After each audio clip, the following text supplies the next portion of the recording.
Oh, thank you. All right, welcome everybody. Family Communications Committee, September. How did we get here? Oh my goodness. Welcome back. We've been in school for a couple weeks now. Hope everyone is surviving. So tonight, this is really the kickoff for 2020, 2021. Just a reminder, we are streaming live, so if you are joining us at home, thank you for being here. To all of our participants that are part of the Family Communications Committee, I look forward to the day that we can be in a room together again. But in the meantime, this will have to do. We have added a few new members, and so if what I'd like to do is, I'm going to call out each of the new members. If you could just share your name. What is your affiliation with the school system? Are you a parent? Do you work for New Hanover County Schools? And why did you want to become a part of Family Communications Committee? And then after our new members have done that, we'll go around with our current members. You can just introduce yourselves, and so we can just identify who is who. So I am Stephanie Adams. I am the chair of the Family Communications Committee and a member of the board. Stephanie, you're going in and out. Am I? Yes. Oh, okay. Is that better? I just have to yell? Better. Is that better? Okay. Mm-hmm. I'm the chair of the Board of Education for New Hanover County Schools and also the chair of this committee. So let's actually start, we'll go alphabetically here. How about Cindy Boulay? Welcome. I knew as soon as you said alphabetical, I was like, oh, that I'm first. Yay. Excuse I am currently lying in bed. I had surgery on my foot last week, and I worked all day, so it needs to be up right now. That is fine. I'm actually double dipping. I am a parent of 3 children in New Hanover County Schools, and I am also a cafeteria manager for Blair Elementary, so I also work for the school. And I feel like this would be a great way to be able to bridge that whole, because like, I know you guys have heard the drama, and I feel so bad because I know and I see how hard you are all working behind the scenes, trying to get this done, and people who don't understand, who just want to complain. And like, I feel like there needs to be a bridge between those people, and I feel like the fact that I work and I am also a parent means that I can maybe help with that. So I'm super excited to do this and to be here and to meet everybody and, you know, to actually place a face to all of the names I constantly see in emails all day. So it's wonderful. Fantastic. Well, thank you and welcome. And I think it's a really important voice, you know, the parent and employee voice. You get it from different perspectives. So it's fantastic. Totally. All right, next, Catherine Logue. Hi, I'm Catherine. I go by Katie. So Katie, got it. Yeah, that's fine. I am also double dipping. I am a data manager treasurer at CREC, but I also have a 4-year-old who just started NC Pre-K at the site. So I'm a parent as well. I also attended New Hanover County Schools growing up, and Taylor was my teacher for 3 years. So to see her. I love her. She's been so sweet to me. So I wanted to join the committee because I'm really passionate about public schools. I think that, you know, it's really the stepping stone for children and their families, especially early on. It really sets the stage for that entire life. And I think it's really important that we reach out to families and we tell them that, you know, you are the first point of contact for teaching, and we're here to support that. And we're going to do what we need to do to get through it together. So I'm happy to be a part of it. Thank you. And I love, we have not had a pre-K voice on the committee. And so I think that's really important because not only are you coming in from the school perspective, but from the parent perspective. So that's fantastic. So look forward to that. All right, Michelle Suarez. Hi, everyone. I'm glad to be here. I'm a parent of four children. I have currently 2 that are attending Hanover County Schools. One is a high school student who's looking forward to graduating, and my son is an 8th grader. I also work for the schools. I'm a bus driver currently. And thank you. Oh, you're so welcome. And currently, the reason why I decided to join was I want to be able to help bridge the gap with the community, especially our Latino families. I myself am Puerto Rican, and as a parent, I've experienced that there's been a huge lack of communication with the Latino families. And I want to be able to help bridge that gap. That is huge, and we thank you for that. That was one of the gaps that we identified last year. We talked a lot about that, and I know Anne, and we'll get to Anne in a second, but the communications team has been working diligently to try and be filling that. We're trying to make progress, but your voice is very important, so thank you very much. Yeah, you're quite welcome. All right, so let's see. I'm going to go on my screen, if that's okay. Michael, if you could just tell us who you are, what you do, and children in the system, or whatever. I'm Michael McGuire. I also work with the school system. I'm in the communications department and run NHCS TV. So we do all the taping and recording of pretty much everything with the school system. And I have 2 kids in the school system, both at Bradley Creek, a 3rd grader and a 1st grader. So I'm also a parent. Thank you very much. Miss Nichols, you are next on my screen. Oh, you got Allison before me, don't you? Nope. Okay, all right. I'm Jeanette Nichols, and in December, I will have completed 20 years as a member of the Board of Education. Wow. And I'm not double dipping anymore, but I always say all the children are my children, and I'll stay with you the whole time, forever, and keep up. Thank you very much. Anne, you are next on my screen. Hey, good evening, everyone. I'm Ann Gibson. I'm Chief Communications Officer for the school district. I joined New Hanover County Schools about 6 months ago now, and joined a great team.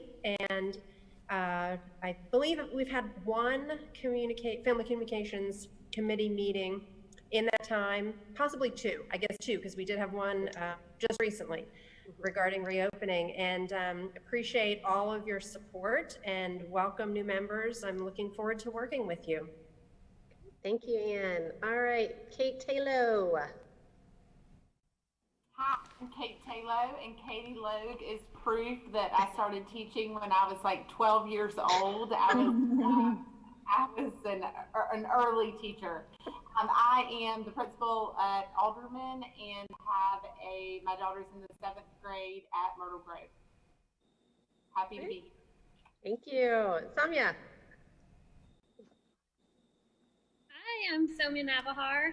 I am a parent. I have now 2 kids in New Hanover County Schools. My little one just started kindergarten, and the older one's in 2nd grade. I joined the Family Communications Committee last year. I was just looking for ways to kind of get more involved in the schools and in the community. And, just living here, I've identified some of the gaps that everybody sees. So, when I saw this opportunity, I jumped at applying for it.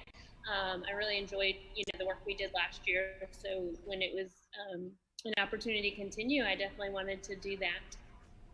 Thank you. Allison. Hello, I'm Allison Linkner. I am a parent of a 9th grader and a 12th grader at Laney. Can't believe I have a 12th grader. And I'm also a teacher at Castle Hayne Elementary School. I'm a gifted education specialist. Thank you. Dawn. Yes, I'm Dawn Brinson. I'm the Assistant Superintendent for Technology and Digital Learning, and I'm also a parent. I have a daughter who is in 8th grade at Murray Middle School. Okay, thank you. Bernice. Hello, my name is Bernice Sanders Johnson. I am the current outgoing, looking for a new Hanover County Council of PTA's president. I'm also a member of the North Carolina PTA board, and I am just here to continue to be an advocate for the children of New Hanover County. Thank you. And last but not least on my screen is Brandon Shope. Hey, sorry, just stepped in the house here, but my name is Brandon Shope, Media Relations Coordinator for New Hanover County Schools. Work with Ann Gibson directly, and also work with Michael McGuire. I was at NHCS TV for a while. Before that, I was a news reporter here in the area, and just really excited to share the positive stories that are going on here in the district, and I look forward to working with you all. Great, thank you so much. And one thing that I forgot to mention, I am also a parent. My son is a 3rd grader at Forest Hills Elementary, so I'm with all of you right now as we make our way through this very interesting time of remote learning. So this is a great group. We represent so many different facets of the school system in our community. And, just on this point, there was a lot of really great conversations that helped drive progress last year. and I'm looking forward to doing more of that this year. And so just to get to the second item on the agenda for this evening is to review our mission and expectations. I'm just going to do this just today since we have some new members, just to go over what the purpose of the Family Communications Committee is. Our goals are to review and revise, if needed, recently established district-wide parent communication policies and processes. We create and implement accountability measures to assure policies and processes are followed at the school level. We collaboratively discuss and develop innovative ways to reach out and involve parents and gather feedback. And we are creating a calendar of events. We tried, not really successful with this last year. We had a few things scheduled last year, but I would love to see more this year. A calendar of events to generate interest and participation. So to get as many voices to the table as possible and get our families involved in our conversations and figure out ways to best reach out to them in as many ways as possible. Any questions about the mission or expectations and goals? All right. Let's just get to just the first item that we just need to establish for the year. Last year, we were meeting every other month on Thursday evenings from 5 to 6:30. So my first question to this group that we've changed a little bit, is that still work for everyone? Are Thursdays at 5 o'clock still appropriate? Is there a better day that someone would like to propose? And typically, I think we've been trying to do it on the second or third. It wasn't very consistent. So if we would like to establish, hey, we're going to do this the second Thursday of every month, we can do that. So thoughts on when we would like to meet?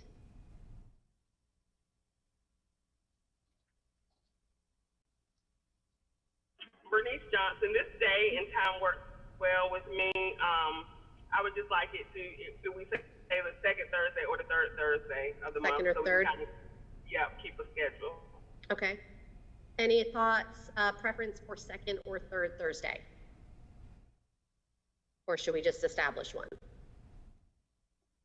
Yeah, either works for me. Okay. Either. Who was that?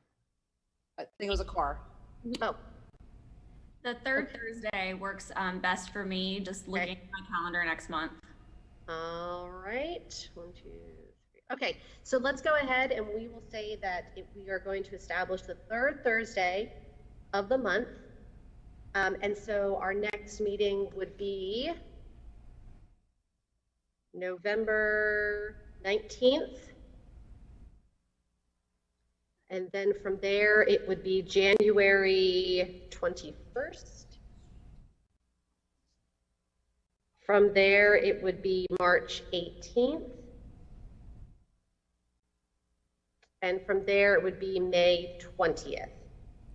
So we will get all of these dates on a calendar and get them sent out and with calendar invites. So you will have them in the calendar for the year. Thank you very much. The off month, what we did last year is we had roundtable discussions, and we're going to get to that as our last agenda item this evening. But that is the reason that the meetings are every other month to discuss progress and revamping what we need to. But we'll talk about that roundtable in a little bit. The next item on the agenda is the reopening of schools, communications, and this is discussion and feedback. So July and August was a bit of a blur. There were a lot of discussions going on, waiting for what the governor's announcement was going to be, waiting to see what the board was going to vote on, what the superintendent was recommending. What we want to hear from you, and we're going to open the floor. What were your experiences as a parent, as an employee, as we were going through those communication announcements? Not where we are today. This is going back, what were some of the things that worked in those initial discussions? What would you have changed? And then we'll move into where we are today as we talk about transitioning from C to B or whatever is coming. So we'll just open the floor for open discussion. Bernice Johnson, New Hanover County Council of PTAs. The biggest confusion that I heard from parents was the virtual school versus the virtual academy. Just the names are just too similar. I think parents were confused. I was confused as well. And then also clarification on what is to happen if and when the school system goes back to Plan B. As far as virtual academy, is remote learning going to still be available? I just think there needs to be a lot of clarification on that. I did, hear some parents, once they can, we left the application, I say we, but the school system left the application open, which was great, I think, to give parents an opportunity. But I did have some parents that once they filled out the application, then teachers were starting to pull students from classes. And there were supposed to be phone calls and things of that nature made first. So I think we just really got to clear up the virtual academy and virtual learning aspect of things. Great, thank you. A lot of what was going on behind the scenes that we were all privy to, but parents were not. So I had a lot, there's 10 kids who live just on my street who go to my school that I happen to also work at.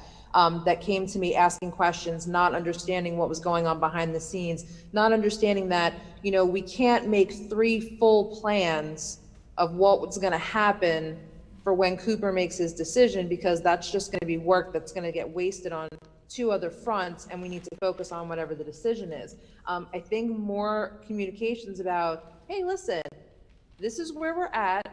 We are in this position because we are waiting for that guy to make a decision. Once that decision is made, we will then say, how long does it take to figure out? We've roughly had an announcement coming out within 24 to 48 hours of any of Cooper's decisions. So if we can then preempt that by stating, hey, listen, we know we're all waiting. We just need 24 to 48 hours after his decision, get it together. We will come out with an announcement then. I know it's like hurry up and wait. And at the same time, it's like, if you just kind of give them a little bit more to let them know why there's waiting, because I saw, it got ugly on some of those posts with people, and I know they're keyboard warriors and they'll say mean and hateful things, and it's because they don't understand. And would be better to let parents know, this is why we're waiting. We're not being quiet because we don't know what to say. Every other school system did the exact same thing, waiting a little bit, making a decision, getting all their ducks in a row, even though they act like raves, squirrels in a rave, but they're all getting it together so that way a decision can be made. So I guess to piggyback off of that, where has everyone been getting their information predominantly? Are you going to your school for information? Are you going to the district for your information? What is your communication preference?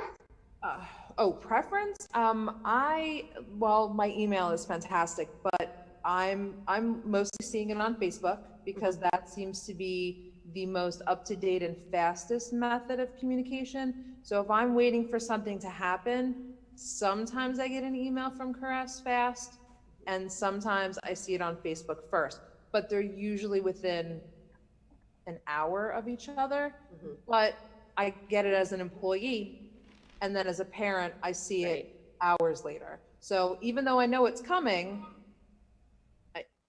I'm in a meeting, Christian. Sorry, my son just walked through the door. I have to wait to see it as a parent, and then it's like I see my neighbors going freaking out. I'm like, just a decision is coming. Right. Please be patient. They just need some time. And they're like, how hard is it? Well, let me explain how hard it is. I'm running a kitchen, trying to serve kids curbside, trying to deliver meals, trying to do it is not easy. We're trying to do all the things at the same time, and it's that whole you can't please everybody. Mm-hmm. Yep. We're trying. Thank you. You're doing, believe me, I know it's hard, and you guys are doing a great job, and I felt so bad for y'all at that board meeting. I watched it at my sister's house, and it was painful. That's the joy of the job sometimes. All right, thank you, Cindy. And I think that's another thing. Some schools are sending out a lot of information, and then some schools are sending out minimal information. So I think that is another thing that we need to synchronize, is that the message is coming out from principals. That was another thing I heard. Yeah, Kim, can you speak to that? Yeah, I absolutely can. Well, and one comment about the pace of the communications, something that we do struggle with. We sometimes certain channels are held up longer because of the translation. So we want to make sure it comes out in English and Spanish and comes out at the same time. And both correctly. languages. Yeah. Exactly. And so we are working, as Stephanie mentioned, we are working on that process and working on enhancing our resources in that area.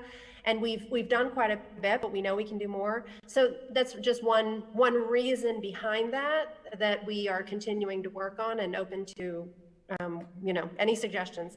And then in terms of the school, that's a very good point, the inconsistencies across the district in the level of information. And one thing that we're planning to do for Plan B, sort of hindsight is 2020, and we're applying what we've learned, we're going to give the schools a template so they will all have at least the same elements. There's a lot of information associated with Plan B that is district-wide, and that will be available on the district website, and we'll have them linked to us.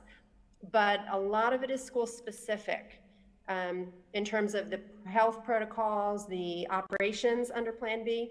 So we're going to give them something so our goal is to have all of the school sites have that same information, because we've been aware of that as well. It's been inconsistent. Will it be the same? Will there be timelines that they have to adhere to with that? Because that's what I've heard some of, is that, well, my school already heard, it may have been the same information that went out, but I heard about it before you did. And why is it, like, will they be given timelines, I guess, with that template, which is fantastic? We should do that. Yes, I'll make a note of that. That is really important. And there's also a way to do like a synchronous drop from your email. So you can literally have all of the principals do their thing whenever, and then literally ask all the principals to program their email to fire at, say, 5 p.m. on Monday. That way it's happening district-wide at the same time. Okay, thank you. Great.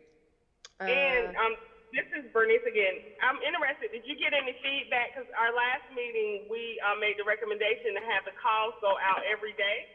I really like that. Have you got any feedback on that? We did. Okay.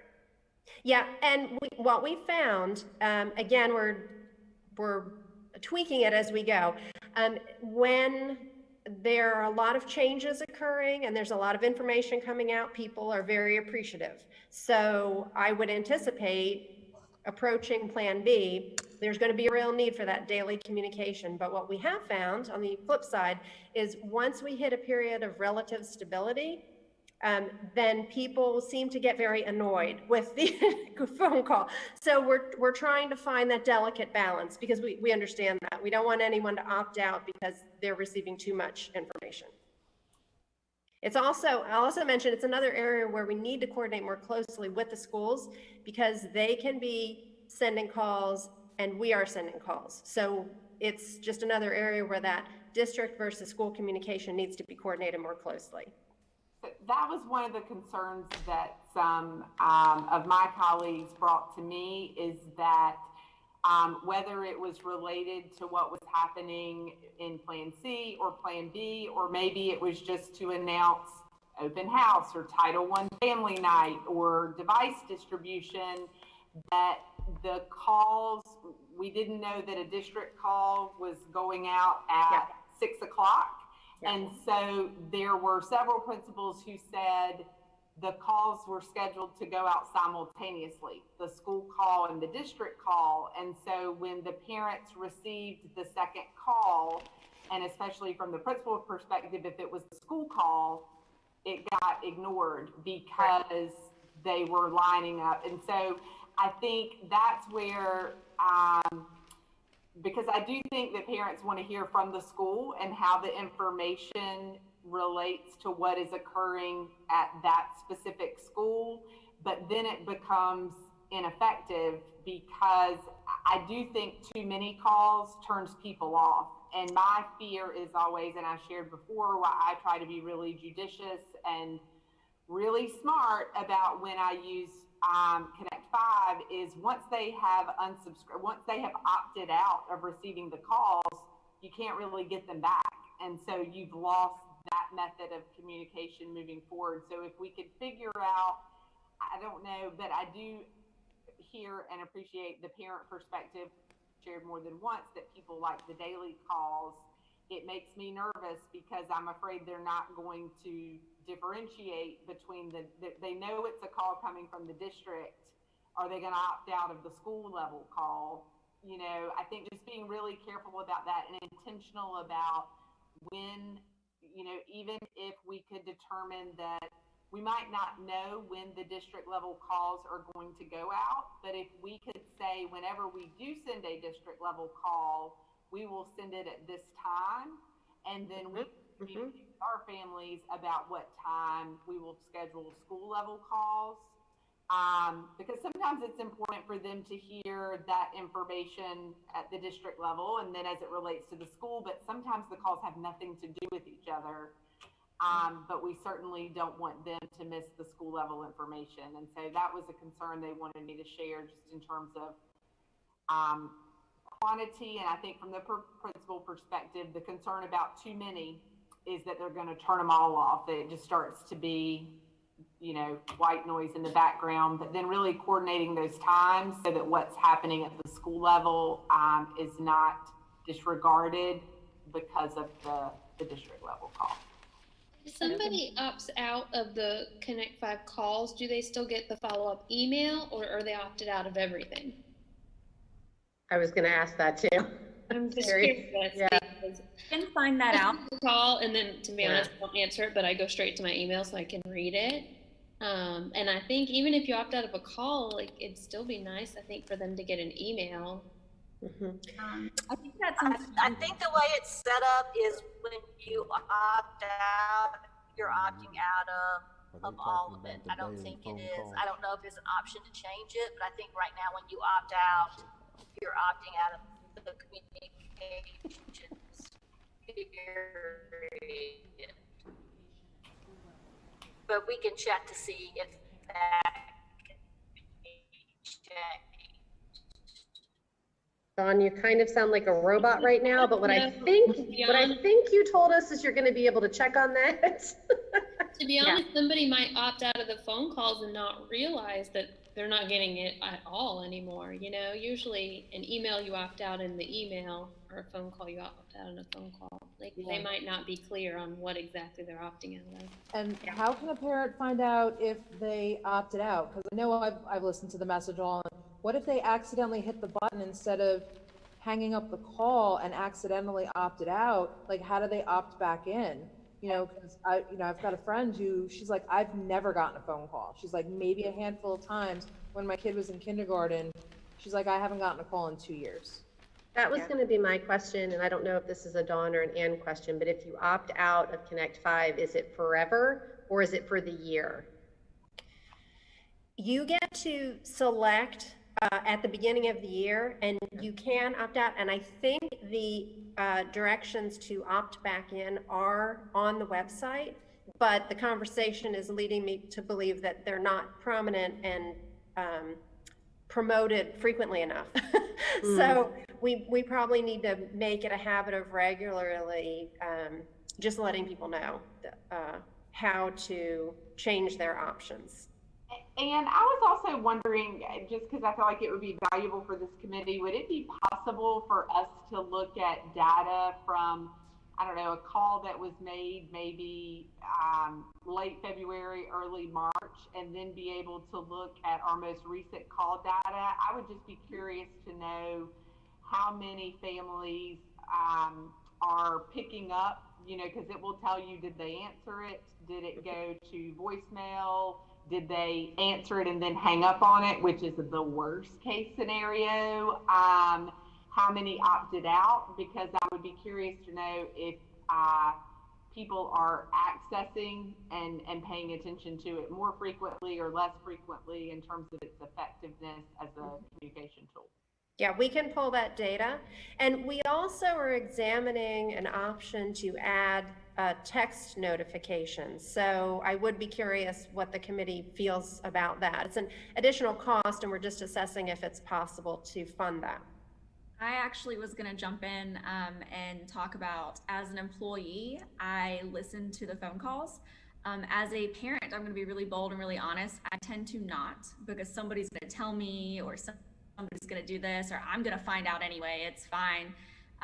So like as an employee, I pick up and I listen, but when I put my parent hat on, I'm more likely to read an email. And I was going to suggest, like, I would be interested to talk about other forms of communication that people would know was a professional form of communication from the school system, from the school, not just my friend posting on Facebook, but like a school level text or a school level, more of an email. I'm more likely to read that on my phone than anything else as a parent. Last year we talked about, sending out a survey about what the preferences were. Did we ever get any data from that? I don't think we ever did that. Allison, you sent it to me. Right before all this started. Yeah. And a survey for the parents and a survey for schools, maybe. Yeah. This is the drafts, and all this happened. We can resurrect that for the new year, because I think it's a valid conversation, especially with things changing as much as they are. Maybe I'm with you. I mean, I will read a text before I read anything, and so I think that I think it's worth looking into. I don't know what the cost is associated with that, but I would be interested to see of our families what is their preference, and how are we getting to them most effectively right now. And what we could possibly do better. From the teacher and principal perspectives, how do you feel like you're reaching your students and their families right now? What's working? Well, to be honest, we stopped using Connect 5 because largely, I mean, we don't do it in isolation. We do it with something else because of the conflict with the district calls. But we're using Class Dojo is our primary form. That was one of the first things we did, is make sure that every parent was connected. And we use our Facebook page, but Class Dojo is really our primary tool. And sometimes, though, interesting, we will do the email in Connect 5, but are not doing the calls, just because I want to make sure that people stay in, because if, when we have students in the building, if there has been an emergency or something that needs to be reported relative to student safety, whatever, we need them in. And the number is different at the school level. And so we sort of stopped that just to make sure we could hold on to them, continuing to receive the messages. But Dojo has worked pretty well for us. Could we just take a poll? This would be a really unofficial poll with everyone in this room, and just say, would you prefer text, email, or phone call? As we go around, what would be your number? So I'll just go around. When I say your name, just say text, email, or phone call is how you would prefer to be reached. Michael. Email. Jeanette. Email. Email. Katie. Text. Ann? Text. All right. Cindy? Text. Allison? Email. Kate? Text. Tamia? Text. Michelle? Text or email. Okay. Bernice? Text. All right. Brandon? And everybody's tired of hearing my voice, huh? We love your phone calls, Brandon. You have such great presentation. It's fabulous. I had to say it. I'm so bad. That is you. It is. No, it's all right. I understand text, actually. I only hang up on you once I see the email come in. I'm just saying. If you put your picture out there, they would listen. Oh, thank you, Ms. Nichols.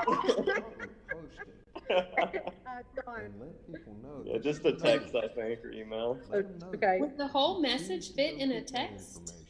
That's That was- I Yeah, thought. that's- Question. Yeah. I'm just curious. Yeah, I don't know. what we would probably do, we would have to abbreviate and then refer people to the website or something like that. Yeah. Like, Yeah, because you can send the link.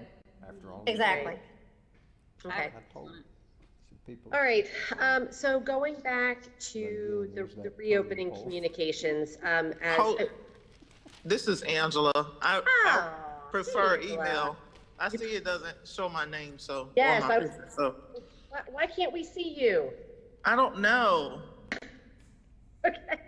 I'm still working. I have a new phone, so I'm still working through the different settings. Well, it's good to have you.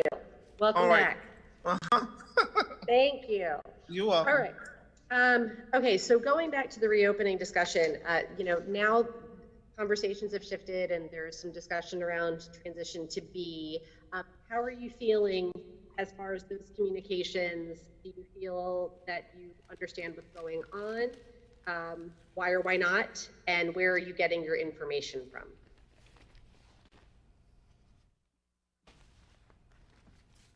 I feel like I'm getting my information from my principal.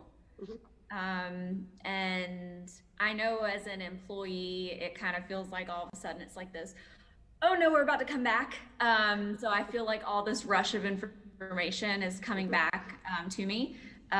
As a parent, I maybe wouldn't know what was going on as much if I wasn't the one personally helping do the schedule. I wouldn't, which part of that is just because it is time consuming. I know from like my job position, it is time consuming to get this kids scheduled and to work with other schools and stuff. But maybe, I think it was Cynthia mentioned earlier, like to reach out to parents to be like, hey, this is what's happening. This is why it's taking me a while to schedule what track your child's gonna be on. We're gonna get that information to you as soon as possible, but it is being worked on, like something like that. Okay. So Thank you. I saw the New Hanover County Schools Facebook picture that I guess they posted a couple days ago about Plan B and how now you could opt to do remote at home. And I think that was fine. It was good information, but I feel like if you're going to post that, there needs to be some more explanation rather than just a picture and a couple bullets, because I think that causes more confusion than anything. Even just a little, like what Katie said, like, bear with us, the board's going to vote in the next few weeks, and then we'll have more information, or, this is what we know now. But just posting that picture and leaving it without anything else felt very like, okay, that now I have a million follow-up questions and no timeline to get any of them answered. Even just a little like, bear with us, in the next few weeks you'll have more information, I think would have been helpful with that picture. Do you feel like we should be using, because I will say this, communications, I feel like, is trying to reach out in every possible way to share information on the social media channels, on NHCS TV, all of the things that we're talking about. And I know the schools are doing a lot of that too. But yet I see the social media chatter, right? So I saw that picture get taken, screenshotted, put on a couple pages that have thousands and thousands of parents that are having conversations around what they believe is going on. Is it getting to the media more? Would it make more sense if this was being reported on in the 5 o'clock news? What do you think is going to be the magic pill that gets to the parents? So I think in some ways, I think clear communication is important. I think in some ways where we've hurt ourselves is because we communicate so frequently, it creates this chain of documentation when the information changes. And I think it's perfectly natural we're, figuring it out as we go. So I think it becomes natural that the information would change, and that we're smarter today than we were yesterday, and we know more. I think two things I have found in just being transparent and saying up front, look, we know this is different than what we told you 2 days ago. Bear with us.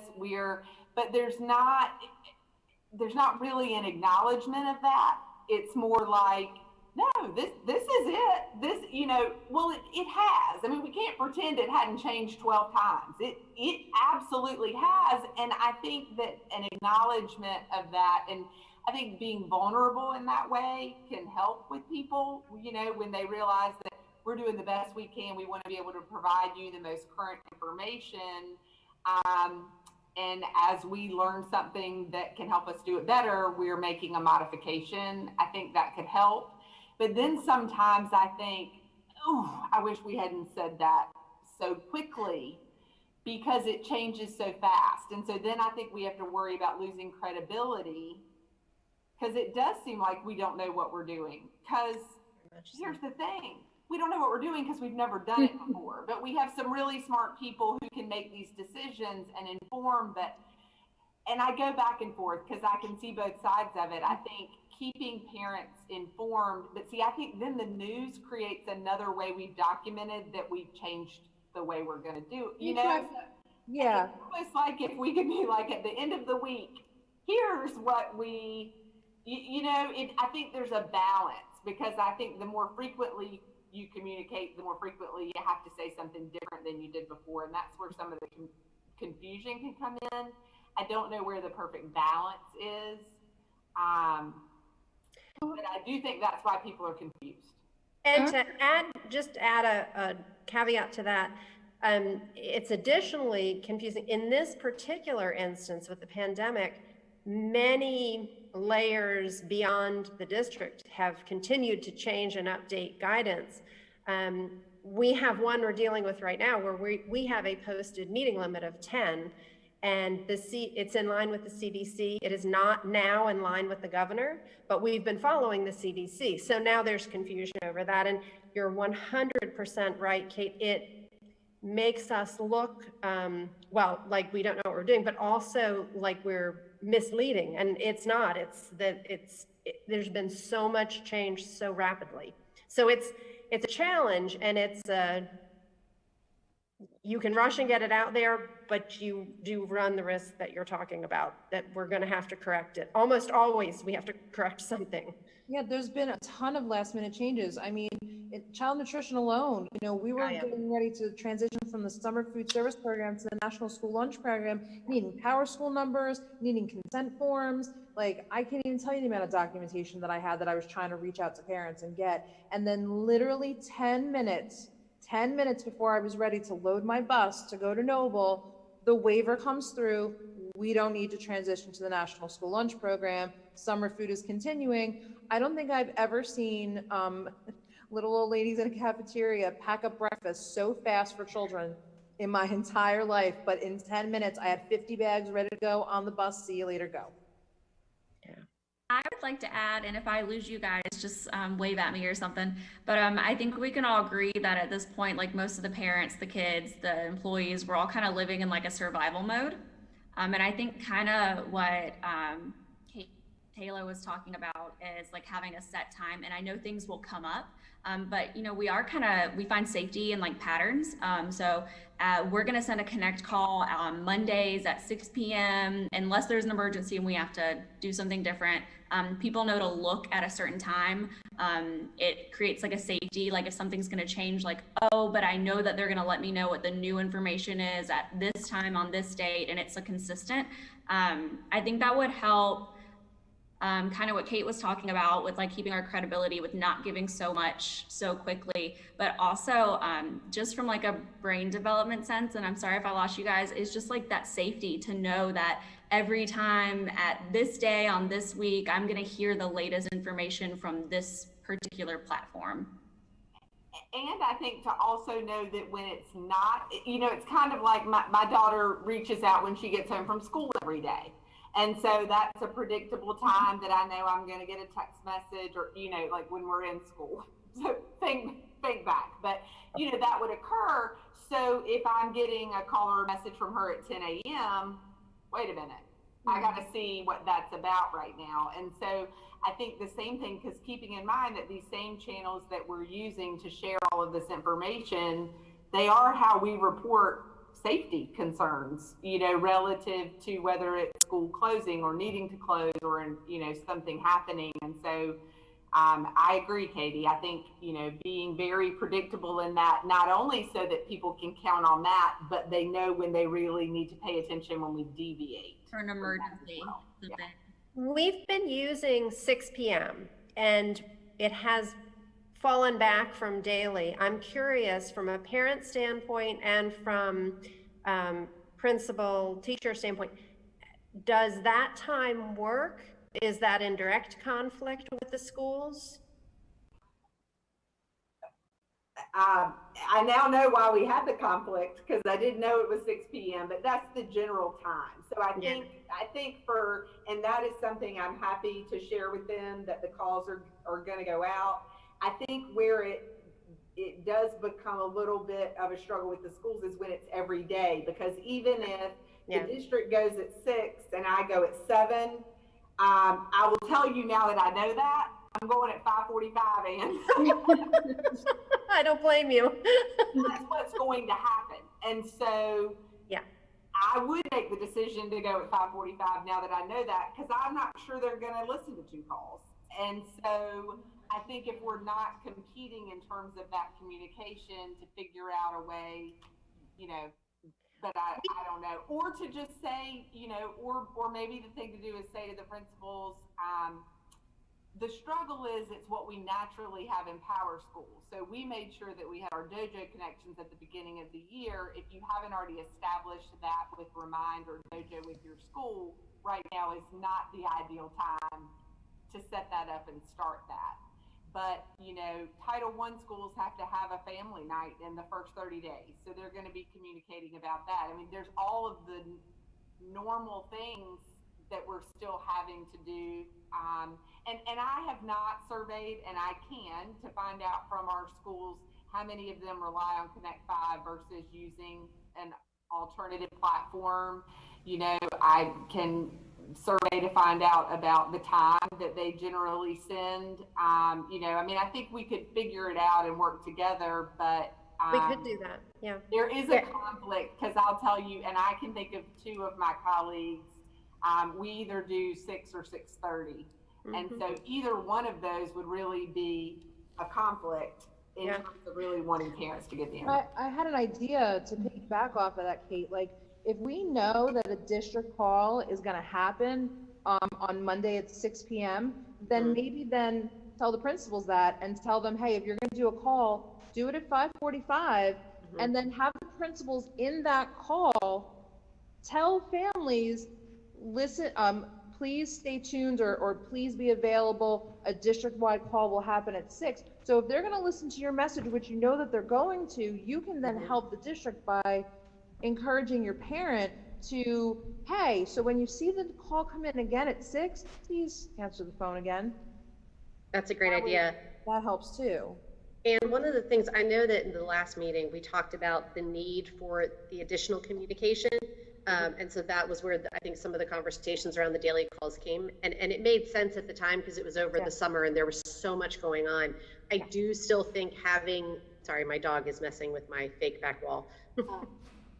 with I think now, because schools are back in session and schools are communicating at home, it may make sense to say, look, Mondays at 5 are the district call. And this is where there's going to be general updates and things. And then that there won't be that conflict of interest or that fight between the schools and the district, and publicize that. You know, we do district updates at 5 o'clock on Mondays. Listen for Connect 5 or look for that email. You know, and I like to Cindy's point. I love that idea of principals helping to support it. You know, hey, don't forget the district calls tonight at 5:30. You know, so I think that's some coordination would be great. I also, maybe Kate, you and I can talk after this to coordinate a little more closely. And I would not be opposed at all to looking at maybe combining content if it made sense for the schools. Because sometimes our messages are very short and could be added to another script. Yeah, Yes, because I think the other reason that schools potentially have reduced Connect 5 call usage is that we're afraid that we're going to say something that conflicts with the district call. Sure. Because if I'm being perfectly honest, I and my colleagues have learned some things from the district call. Sure. Which I think is problematic, because if they don't understand something in the district call, they don't call you for clarification, they call us, and we just learned it at the same time. Right. And so making sure that, you know, if there's a way for us to have, you know, the script, or just what is being shared in the district call, you know, a way to be able to communicate that, so that if I'm doing a call the same night, even if I'm not supporting it, I'm not contradicting. Yes. What was said, and that could be helpful. I think the more we can be saying the same things, yeah, better as well. Okay, yeah, I will follow up with more discussion of this. I think combining in some fashion or working together to coordinate the message would be great. So, Anne, excuse me, when you get the reports and you look at the data, because like I know when I see an 855 area code, I know that's the call and I hang up. I don't even listen to it because I know I'm going to get an email and I just read the email. So as Kate was mentioning earlier with the reports, you know, it has hang-ups, the, you know, non-answers and all that. But is there any way in the reporting that it reports anything on the emails at all? I don't know if it can or not, but if it can't, then what you're getting as far as the phone calls isn't necessarily, it's accurate as far as what's happening, but it isn't necessarily accurate as far as the information going out. Because what you're going to get from me is, you know, a hang up or a no answer, but yeah, I still got the information because I read it in the email. Because that's I would prefer to read it versus listen on the phone call. It does tell you if it was a successful delivery or not. Okay. So and it will tell you if it's an invalid address, because we use that report to go clean those up. But it doesn't tell you if it's been read, but it'll tell you if it made it to the inbox or not. I want to kind of get to wrapping this conversation up, and I wanted to give you an opportunity. Are you guys contemplating on your team any new ways of reaching out to families? And if so, would you like to bounce them off this group here just to see, is there anything you guys are talking about or ideas that you have? Yeah, I appreciate that. Thank you. One is we're increasing our video library, and I'd like to hear from this group if that is helpful. Doing health protocol, mask safety, buildings and how they will look under Plan B, those sorts of videos, and riding the bus. I'd like to get an idea if that's helpful, if that's would be something helpful to families. Yeah, I think definitely videos catch people's eyes for sure. How are those being shared, I think is my question. Like from certain delivery methods, I would not watch it, but from others, I would. What are your preferences? So I'm thinking that if it came from my child's teacher, I might watch it, or if it was posted on social media, I might watch it. If it came in an email or on the website, I'm probably not going to take the time to go read that, and that's just being really honest. I'm probably not going to seek that out unless it was given to me almost more personally. Okay. So that's a good point. Yeah. So I'll tell you I know that we have a YouTube channel, and I follow it because of some of the videos that I've seen, you know, but I think our subscriber list is really minimal. And my mom was trying to watch our most recent board meeting, and she had no idea how to get there. And, you know, and so my husband kind of like told her how to get to the YouTube page and what to look up. I think that all of that is housed there. And I think we watch a lot of YouTube. And I think that if I'd be interested in your social media following, you know, from your Instagram followers, Facebook followers, where does YouTube fall in there? Because I think it's rather low with viewership, and that's where there's so much great information. And the TV shows are on there, and, you know, meeting wrap-ups, and, you know, so I think that educating our community about how to get to it and what's on it, I think you'd get more traffic. Yeah. Okay. Okay, very good. Another that we're thinking of is town halls. We had, two town halls or panels, and with a call-in option or Facebook Live. So any comments and feedback in terms of both or either or? Well, I don't think you can leave it at Facebook Live because there is a good number of people who don't subscribe to Facebook. So you'd be leaving people out. So, that would be a concern. Could we broadcast it any other way? Like I know, like certain different organizations use like live stream or like different websites and stuff, and then they could be posted on social media. Like, hey, this is the link to watch our town hall meeting, our board meeting, our committee meeting. Yeah, we can live stream. We have a cable channel. We live stream online and on Roku, and we can also live stream on YouTube. Like this is live streaming right now on YouTube, our YouTube channel. And yes, our YouTube channel is lower in comparison to Facebook viewers. We're at about a little over 1,100 there. I think Facebook's like at 6,000 maybe, I don't know. Which is crazy because when you think about it, we have 4,000 staff and employees, and we have almost 27,000 students. I mean, I'm actually surprised, that let's get more. If we're using that to put out information, how do we get more people do those channels? We need to push out like the different platforms that people can get their information from, because I think it's very obvious that, as an employee, as a parent, I do not know of these things, and I'm on the communications committee. So, yeah. Okay. And we're also using the communication channels and vehicles we've used previously. We're open to any new suggestions as well.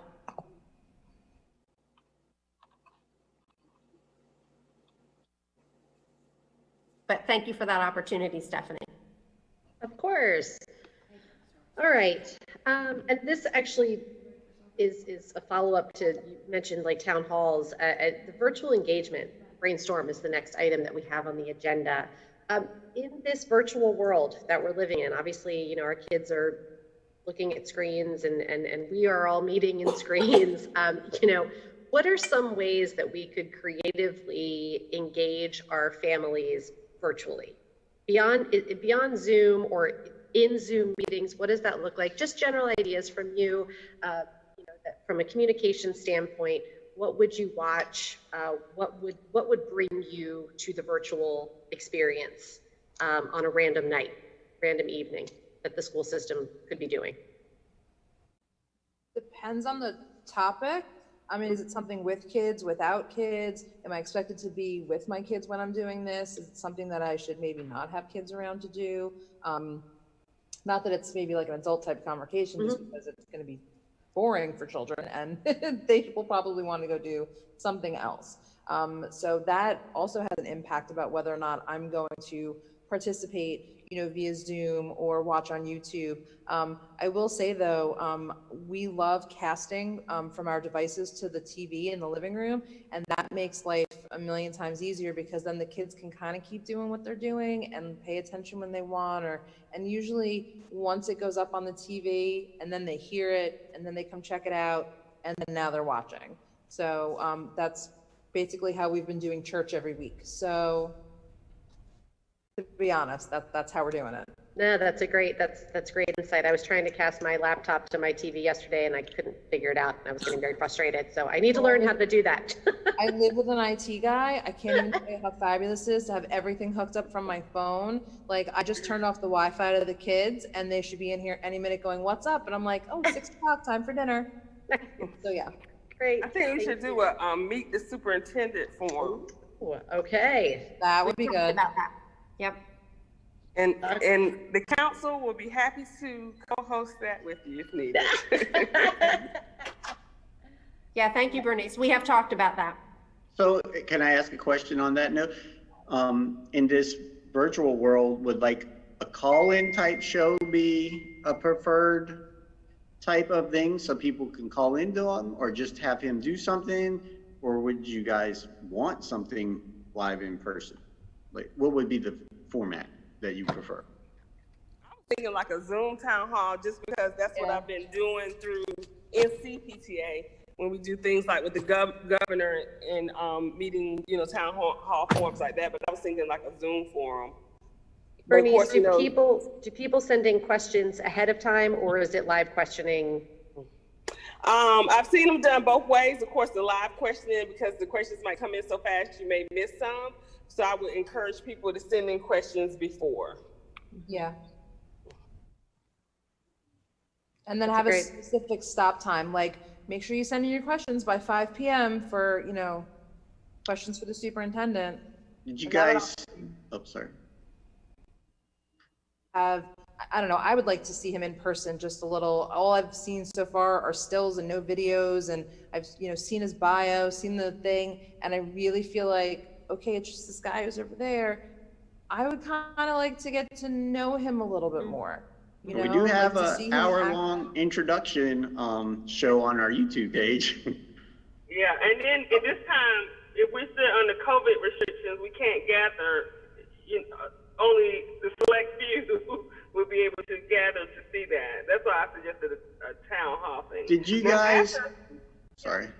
No, I was saying that after COVID passes and all of that, then yes, I think it's definitely in person would be great.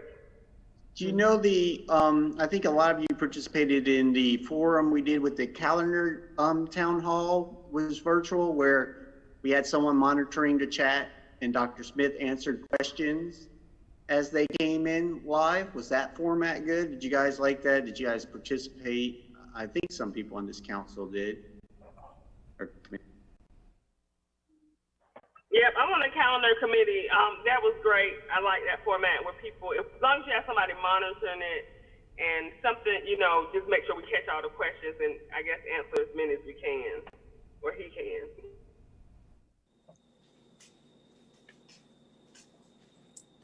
Great. Other ideas, and let me just say, Dr. Faust is, I hope you get to know him too, because he is fabulous. And I am very excited to be moving forward with him at the helm. He's great. So, all right. Any other ideas for virtual engagement? What else would people tune into?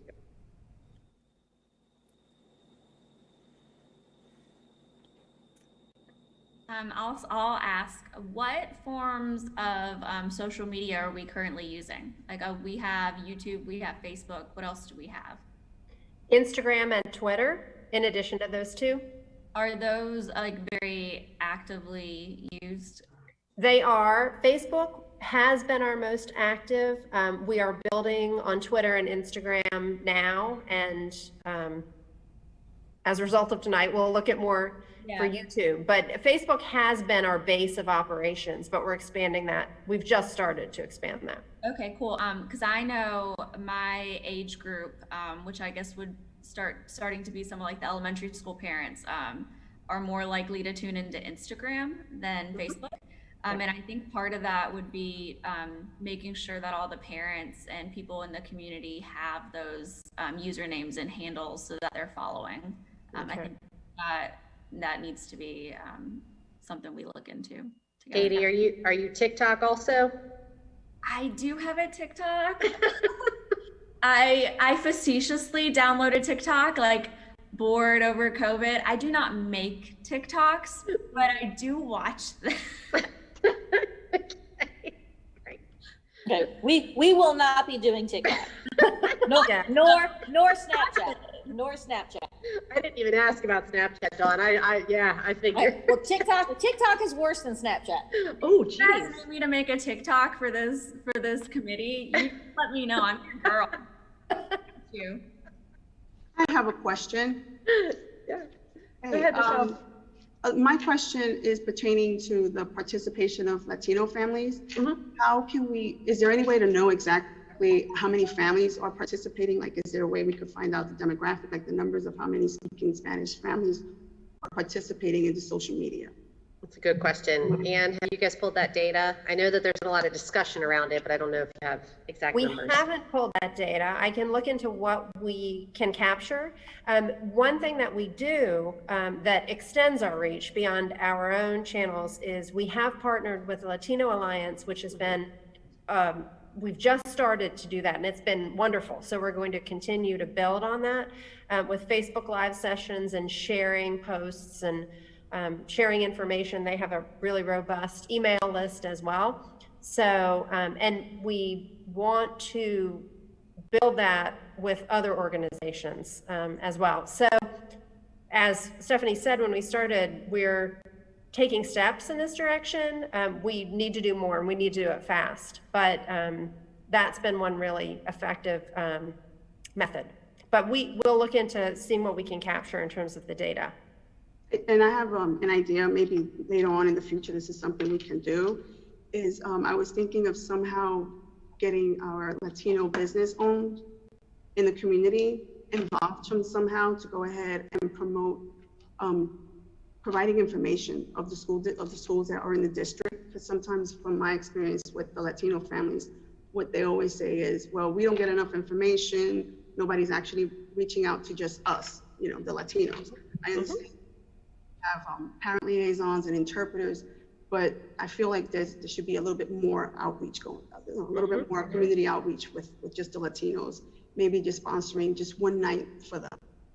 Okay, that's a fantastic idea, Michelle. I have a question. I know there's the Latino Business Alliance through the Chamber has recently been created. Do you know, is there a business listing of Latino-owned businesses locally that we should be talking to about that? There is not. However, Okay. I can probably work on that list for you. Okay, because I know there's a lot of there's multiple groups working on African American owned business in our community right now, and so I know that there's been a big push for that, and so I think it would be great if we could do the same, you know, for the Latino owned businesses, because I think that's a great idea, utilizing our community to help push out information to our families and just raising awareness, because at the end of the day, our school system's at the heart of our county. And whether it's we have a child in it or have had a child go through it or we work within it, whatever, we're all pretty much connected somehow. So being able to lean on those community partners is important. Yes, it is. And like I said, I know we don't, there isn't a list here locally, but I can get that information. Okay, great. I had a question to kind of piggyback off of what Michelle was saying, because I noticed the Connect Fives, you know, they come out. Do we have that ability? Are we doing that for our Spanish speaking families? We are. Okay, because I know that like when the calls go out, you know, I get it in English, but then I also realize no one actually asked me if I speak English. So yeah, families identify that with a form when they enroll and register, and then yeah, we always send 2 calls, one in English and one in Spanish. Nice. Some of them, correct me if I'm wrong, some of them also say like, for Spanish speaking, press 9 or something like that too, right? Yeah, all of our schools have that, that function. When you call the school, you have that option to press 8, I believe it is, and you get, your inquiry is responded to by a bilingual family liaison. Is that it? Is 6 o'clock the only time? And this is Bernice. Nope. I'm sorry. And for new committee members, and I just always remember this coming up from previous people as a good reminder, how many different languages do we have in New Hanover County? I know we focus a lot on Latino, but let's remember that we do have, I think, is it 192? I don't know why that number's sticking out. Maybe I'm way off. Yeah, but it is, we have numerous languages. We just translate in the 2 that are most frequently used. I did have a question, excuse me. Is 6 o'clock the only time for those calls to go out? Making some use of. You can schedule them at any time. We landed on 6 p.m. because data indicates that it's a time when your reach is greatest, that early evening time, which is probably why the schools wanted to do that as well. So but they can go at any time, and when they need to, like a crisis call at a certain school, something like that, then they can be scheduled 10 a.m. or whenever they're needed. Okay, I was thinking maybe with the parents that I know, most of them work till about 6:30. So is there any way, just again, for just the Spanish-speaking parents, to make it sometime around 7 would be best? But that's just an idea right now. Thank you. I was thinking about that too, because I'm just thinking about from the perspective, like when you're coming home from work, you're jumping in to make dinner or whatnot. Usually by 7:30, things are starting to, yes, bedtime has ramped up, but so I don't know what the perfect time is, but I do think that depending on the lifestyle of the person, it's gonna vary. So, and there's no way for us in this, there's no way for parents to be able to select their preferred time, right? It has to go all out at, okay. Yeah. Unfortunately. That's all right. All right. Any other ideas around virtual engagement or any other questions around that? Not around virtual engagement, but I'm just interested, as we're on the call, did everybody just get a call at 6 o'clock? Because I got one. Yes. Okay. Just saw it. All right. Oh, I was just going to say, do we have any, I know last time we had talked about, developing relationships with the news media. Could we use them in any way to do some interviews or try to get them, some of those videos you talked about, what will school look like on Plan B? Like, I think the news might pick up on some of those. Yeah, we have been trying, I don't know if Brandon wants to talk a little bit, but we have been pitching those and they've been picking up quite a bit. Brandon, you might want to elaborate. Yes, ma'am. Thank you, Ann. They have been picking up a lot of our stories lately. We've been pushing out a lot of the positive things that are going on in the district. And, when it comes to what are folks doing, kind of ramping up for Plan B, we've had, statewide coverage with Spectrum. I was out at a school the other day with them. And they did a statewide piece, Channel 6, Channel 3. We've had them, at our school several times over the past, few weeks, and have many more planned. And so, I agree. The news media is very powerful in the area. And my goal, though, is, to get it out locally, and then also to tell those stories that have a broader regional and statewide focus as well. Priority local, and then, push the stories out further. And we've been doing that pretty successfully. Yeah, they seem to be very receptive right now, given, that it's the pandemic conditions and normal events aren't going on. So they're looking for stories, which is really helpful to us. Great. Let's continue to leverage it. I have noticed that there's definitely been a higher number of New Hanover County stories out on the news, and that's been great. So good job on that. Thank you, Ms. Ad. Thank you. All right. So the last item that we have on the agenda is revamping the roundtable discussions. So for those of you that are new to the group, last year we wanted to provide a forum for parents that are not a part, family members that are not a part of this group, to be able to come in and share their thoughts and feedback about communications within the district. And we created a list, we brainstormed a list at the beginning of last year of who are the groups that we want to talk to, who do we want to get feedback from. And so we landed on those that were new to New Hanover County Schools, whether you were completely new to the district, just moved here, or you were transitioning from elementary to middle to high, and so we brought that group in, and we split them up into groups based on how were they new. And got some really good feedback about what they were looking for and how they got their information when they first came in. So that was the first one. The second one was, we called it Multicultural Family Night, and it was for our predominantly non-English speaking families, and had fantastic turnout. All of the liaisons from the district came and helped facilitate those conversations. Predominantly, it was our Spanish-speaking parents, our Latino families, and got a lot of really great insights about what was working and where we needed to improve. And I think out of that one, we've definitely been able to make some positive changes over the past 8 months that reflected those conversations.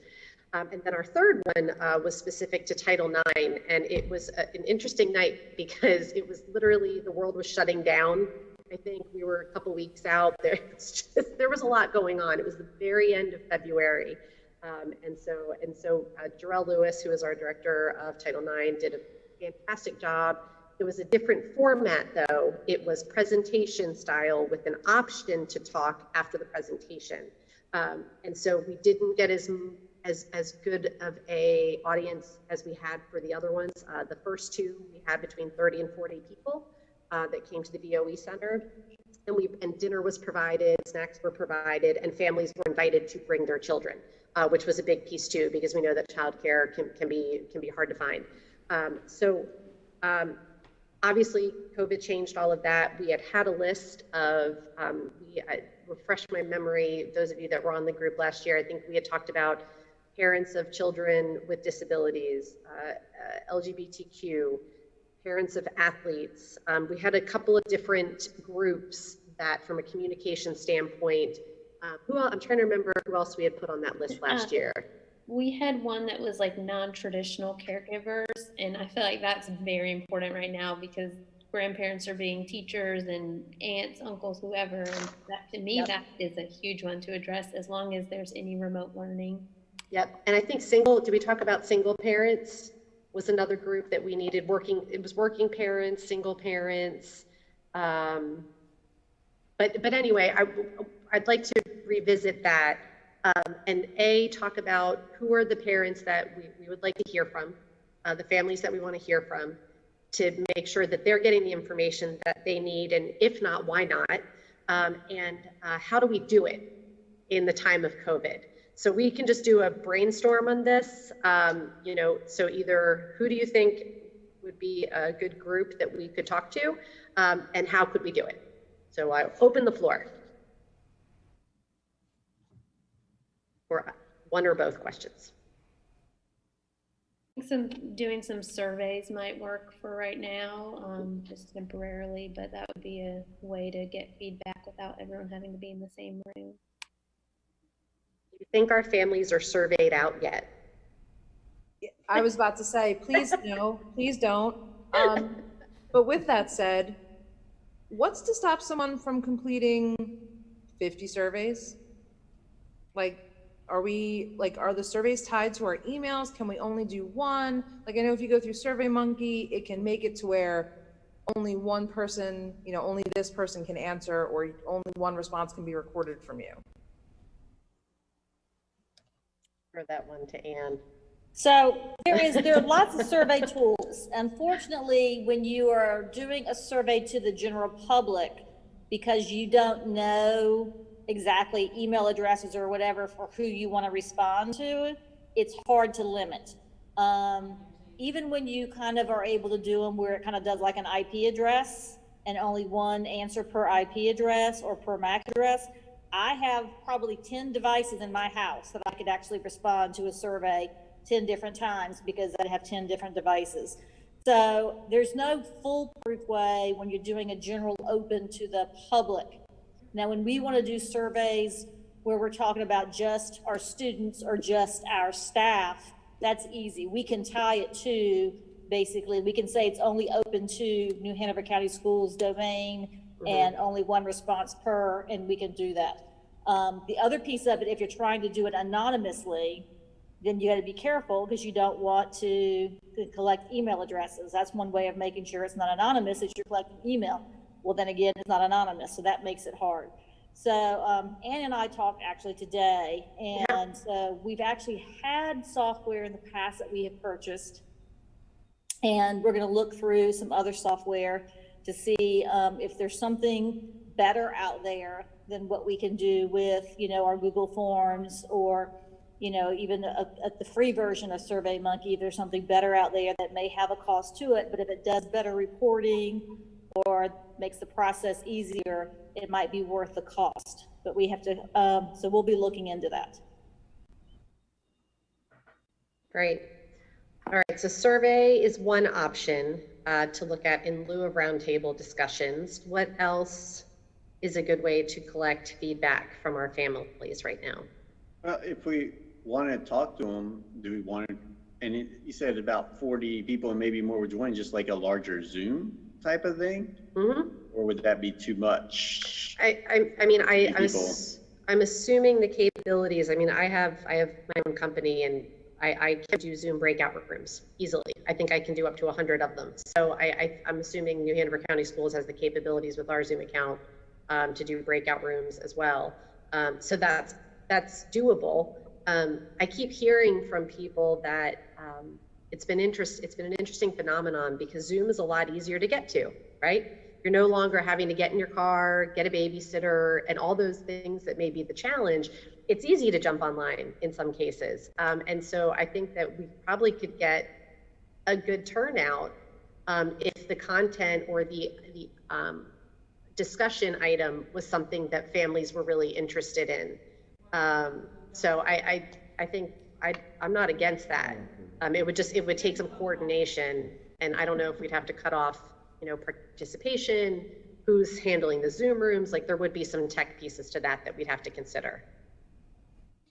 One of the topics I think that would really be helpful, these parents that are so frustrated because their children are so frustrated. Mm-hmm. So if we had some professionals and counselors and different professionals to come on and answer some questions about how to calm the child down, how to get them engaged. I see that Cindy knows how to do it, but I think maybe she'd be good at sharing. But reassuring them that they're doing the best they can, but giving additional tips on how to go about it. I love that idea. Yeah, we must be on the same wavelength because I was just thinking mental health. I think that's so important during these times and how to deal with different situations. And we could do different age groups. Mm-hmm. The early childhood and even the high school kids, they need. Oh, and the middle schoolers. Yeah, well, all of them, but break it out so that in a time frame. If we were going to do it for one time, just say at 5 to 5:30 would be elementary, and but they could tune in the whole time if they wanted to. I think children in different groups. I think that's a great idea, and it kind of goes back to Michael's request of what would be good content. I mean, that would be, I would totally watch a counselor talking about how to calm down your elementary school child when they get frustrated. I would absolutely watch that video as a parent, and so that may be, I think that's a great idea, just different strategies that can be shared, because I think a lot of us are probably reaching out to our school-based counselors and to be able to say, hey, let me send you this link that New Hanover County Schools TV did of XYZ counselor sharing strategies. I think that would be awesome.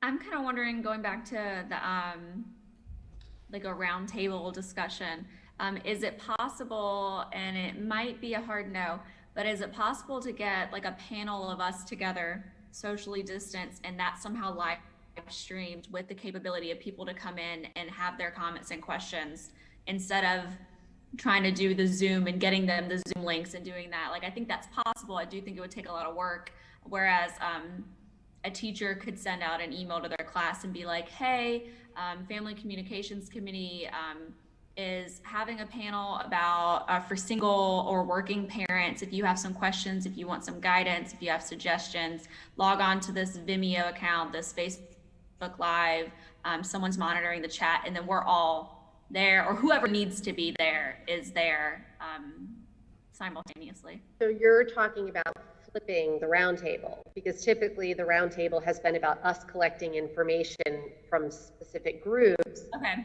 You're talking about, but I like this, you're talking about let them come to the experts to be able to ask the questions. And I don't know if I don't think that's necessarily us, but I don't know if that's something, that's kind of what it looked like when we did the Title IX presentation. You know, Okay. Jarrell came on and he presented, and then he was available for questions. So it's definitely, I think that it's a different concept, but I think in these times, I do think it may be more manageable than the gathering feedback model we used last year. But still gives parents and families an opportunity to interact and feel heard and valued. I like it. We also have the ability from the TV studio to do a live call-in shows, which could be live streamed where people can actually call a number. I don't know if it's any better or worse than having people on Zoom chatting, but that way they wouldn't have to participate on like a Zoom meeting. They could just watch it on TV and call the number. Either way could be used. 45 minutes. Sorry. That's what I was thinking. Can we mix those? Right, do both. Think about it. If we have the ability to call in and we're on this Zoom meeting, which is also being presented on YouTube right now, isn't it then possible then for someone who doesn't have Zoom to still be able to call into our Zoom meeting and then ask their question? We can't merge those? You wouldn't call into the Zoom meeting, you would call into a phone line. Yes, yes, But exactly. yeah. But the people, from what I'm understanding, you guys saying the people would be live in the studio to answer the questions. We'd be Zooming from the studio. Yes, exactly. Yeah? Oh, Michael wouldn't like that. I like it. Sorry. Yeah, we can make that happen. Have to go through the details and maybe work out exactly how to tie all these things in. So what you're saying is a live panel in the studio, people calling on the phone, and then also broadcasting the Zoom live and streaming it on the channel live, other outlets. Yeah, why not? Getting to as many people as possible. I mean, really, because I mean, there's some instances like you can't get Facebook right now if you're on a New Hanover County Schools computer, but I can totally do it on my phone. So I may be in a situation where, you know, I only have a desktop available and I can't use my phone because whatever. And so that way you're reaching you're meeting the parents where they're at. That's, we need to do that a little bit more. I think it also shows transparency, which goes back to some of our discussions at the beginning of this meeting about, you know, being open and honest. Like if someone's going to ask us a question and we don't have the answer, I don't have the answer for that right now, but I'm going to find out and you will know at 6 p.m. next week when I make my scheduled district call. Right. Now listen, I hate to do this because this discussion is fantastic, but it is 6:29 and I want to respect your time. I would love to say that we're prepared to schedule a roundtable for October, but I don't think we're there right now. If it pleases the committee, I would like to propose that when we have our, gosh, we don't meet until November. Would you be interested in doing a meeting in October to plan a roundtable or forum or whatever we just got to discuss? Yeah. Would you be open to that? Totally. Raise your hand if you're a yes. I'll go with the majority. Okay. What I'll do, I'll send a proposed date for October within the next couple days, and let's get together and it'll try and be earlier in the month, and then we can plan what this could look like, and that will be the only topic for that meeting. Sound good? All right. Well, thank you so much for a really productive meeting. It is so great to see all of your faces, and welcome to our new members. You are definitely bringing a wealth of knowledge and experience, and I look forward to working with all of you. And thank you to communications and technology for answering a lot of our questions that we keep bringing to you. So for your patience with us, but everybody have a wonderful evening, and we will be back again in a couple weeks to discuss our next roundtable. Awesome. Good night, Stephanie. To our teachers and principals, thank you. You guys are great. Bye. Thank you. Bye. Teachers and principals, y'all doing awesome. Good, thank you.